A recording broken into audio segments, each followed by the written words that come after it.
Kung naghahanap ka ka-paintek ng mini light para sa iyong cellphone, mahilig ka mag-selfie o gumawa ng video mga ka-paintek, eto mairerekomenda ko sa inyo. Hindi mo na kailangang magdala pa ng mga malalaking ring light dahil dito lang sa maliit na ilaw na ito mga ka-paintek, kasing laki ng barya, pwede mong dalhin kahit saan ikiklip mo lang diyan sa inyong cellphone. At ang kagandahan kasi dito kaya maliwanag ang magiging kuha mo mga ka-paintek dahil nakaklip ito malapit sa camera mo. So kaya yung liwanag kuhang-kuha niya mga ka-paintek. Tapos may switch ito sa likod.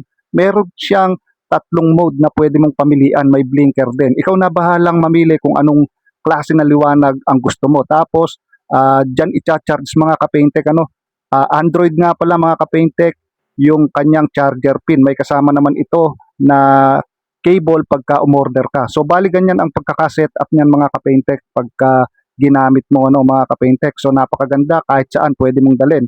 So paano ba umorder ng ganitong klase ng ilaw mga ka-paintek? Bisitahin mo na lang diyan sa aking yellow basket. So malaking bagay ito mga ka-paintek lalong-lalo na pag ikaw ay mahilig mag-selfie o gumawa ng video